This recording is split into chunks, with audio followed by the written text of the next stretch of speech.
চলতি অর্থবছরের শুরুতেই গণঅভ্যুত্থান ও সরকার পরিবর্তনের জেরে ধীর হয়ে গেছে সরকারি উন্নয়ন কর্মকাণ্ডের গতি। জুলাই থেকে জানুয়ারি এই ৭ মাসে বার্ষিক উন্নয়ন কর্মসূচি বা এডিপি বাস্তবায়ন হয়েছে ৫৯,৮৭৭ কোটি টাকার, যা বরাদ্দের মাত্র ২.২১%। গত ১৫ বছরের মধ্যে এই হার সর্বনিম্ন। এদিকে জানুয়ারিতে ব্যয় হয়েছে ৯,৮৭৪ কোটি টাকা। অগাস্টে অন্তর্বর্তী সরকার দায়িত্ব নিয়ে কিছু প্রকল্পের সংশোধন, কিছু বাতিল ও কয়েকটিতে ধীরে চলনীতি নিয়েছে।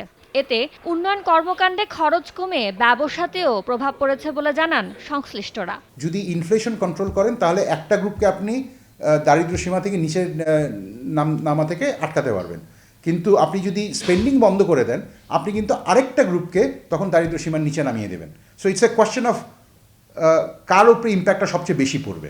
এডিপির কম বাস্তবায়ন অর্থনীতির প্রতিটি খাতে প্রভাব ফেলে উল্লেখ করে বিশ্লেষকরা বলছেন, রাজস্ব আয় ও বিদেশি সহায়তা কমে আসায় বছর শেষে সার্বিক অর্থনীতি আরও চাপে পড়তে পারে। নতুন লাক্স, যা ত্বককে করে কোমল আর দেয় ব্রাইট গ্লো। ট্রাই করো লাক্স।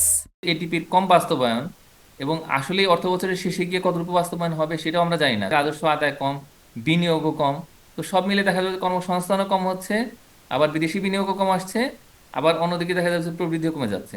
এই সব মিলে কিন্তু একটা বড় রকমের চাপ তো আছেই। অর্থ বছরের ৭ মাসে স্বাস্থ্য খাতে ব্যয় হয়েছে বরাদ্দের মাত্র ৫%, আর শিক্ষায় ২৩%-এর কিছু বেশি। সবচেয়ে বেশি বরাদ্দের ৭৮% ব্যয় হয়েছে জ্বালানি খাতে।